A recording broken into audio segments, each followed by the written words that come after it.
lot of positive-sounding rhetoric. What underscores that? What happened in these negotiations? Yeah, very positive rhetoric indeed. I mean, Trump's saying that they're closer than they have ever been to a peace agreement in Ukraine. I mean, we can also say, Tom, that we've never really ever been close, so it may not be saying a whole lot. But according to some of these sources that we spoke to on the U.S. side of those negotiations, they said that consensus was reached on about 90% of the points of this peace agreement between the Ukrainians and the Americans. This, of course, then needs to go to Moscow. What it centers around the optimism that is about these U.S.-backed security guarantees, and this is the term we keep hearing, these NATO Article 5-like guarantees. Now, no one has ever defined what an Article 5-like guarantee is, but of course the premise is that an invasion on Ukraine would be viewed as sort of potentially an invasion light on the rest of the NATO alliance, and as a consequence, the NATO alliance would come to the rescue of Ukraine in some way or another. This would not give Ukraine full NATO membership. It would not give them a seat at the table. It would also probably put, and we're speculating here somewhat, an impediment in terms of the sort of free movement of NATO troops and weaponry into Ukraine, which is, of course, the sort of red line for the Russians,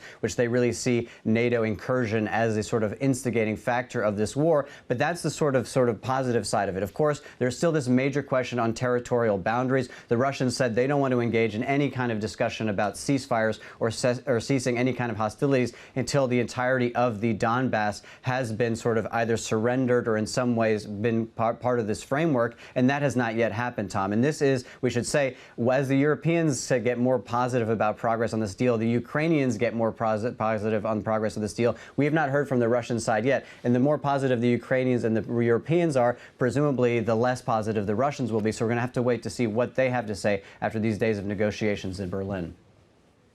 Yeah, that's crucial, isn't it, Ollie? And you have to question where the pressure is. You can see the U.S. pressure on Ukraine at this point. Where is the U.S. pressure on Russia? And what else, Ollie, do we know about this 20-point plan?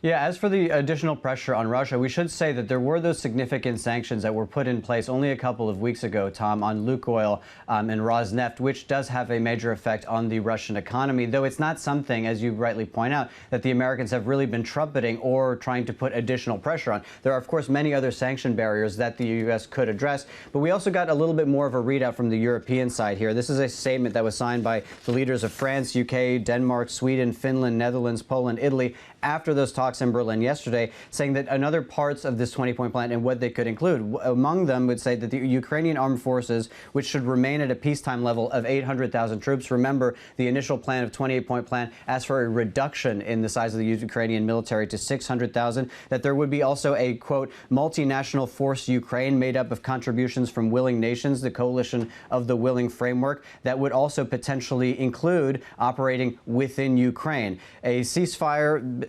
monitoring sort of system that would be led by the United States, and a legally binding commitment to take measures to restore peace and security in the case of a future armed attack. These measures may also include armed forces. So these are some of these sort of details, it seems, that the Europeans are trying to put into the security framework going forward. We should also say that there was a clause about reconstruction and what should happen in terms of compensation from the Russian side to the Ukrainians. This, of course, Tom, as you know, is the sort of major issue that is in focus for Europeans this week. Those Russian assets, whether or not they will move to seize those or monetize them in some way to get a loan to Ukraine. And that is something we're going to have to wait till Thursday to find out if European leaders can make progress on that point.